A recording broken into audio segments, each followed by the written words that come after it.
కక్ష సాధింపులు చేస్తున్నారు. దాంట్లో సరే లొసుగులు ఉండొచ్చు, అయిన ఉండొచ్చు కానీ అది దానికంటే కూడా ఇది కక్ష సాధింపు అనేది కొంత స్పష్టంగా కనపడే విధంగా ప్రజలకు ఉంది.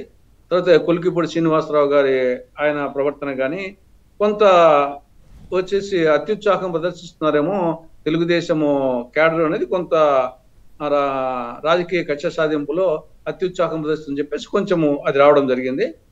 ప్రత్యేక హోదా గురించి మన ముఖ్యమంత్రి గారు కేంద్ర ప్రధానమంత్రికి వినతి పత్రం ఇచ్చినప్పుడు అనేక అంశాలు ప్రస్తావించారు కానీ ప్రత్యేక హోదా గురించి ప్రస్తావించలేదు.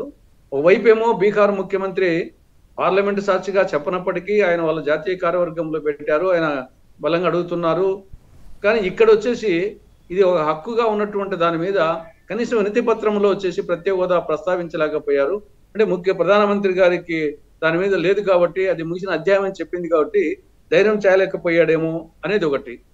రీసెంట్ గా తల్లికి వందనం, దీంట్లో వచ్చేసి తల్లికి వందనం కొంత క్లారిటీ ఇవ్వాల్సిన అవసరం ఉంది. మేనిఫెస్టోలో గతంలో అమ్మఒడి పేరు తల్లికి వందనం మార్చారు.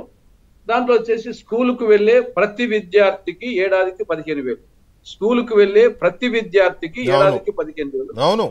దాన్ని ఇప్పుడు జీవో 29లో వచ్చేసి ప్రతి విద్యార్థికి అనే బదులు financial assistance of ₹15,000 per annum to each mother. అంటే ఒక తల్లికి ఒకరున్నా, ఇద్దరున్నా, ముగ్గురున్నా 15,000 అనే విధంగా జీవో 29 ఉంది. కానీ మేనిఫెస్టోలో వచ్చేసి ఒక బిడ్డ ఉంటే స్కూల్కి బయటకు ఉంటే 15,000, ఇద్దరుంటే 30,000, ముగ్గురుంటే 45,000 అనే యాంగిల్లో మేనిఫెస్టో ఇచ్చారు. ఇక్కడ అది ఇవ్వలేదు. కాబట్టి ఇది కొంత అది సెంటెన్స్ ఫార్మేషన్ లో తప్ప లేకుంటే ప్రభుత్వ ఉద్దేశం అనేది కొంత క్లారిటీ ఇవ్వాల్సిన అవసరం ఉంది ఈ యొక్క తల్లికి వందనం దాని మీద. రైట్, అడుగుదాం.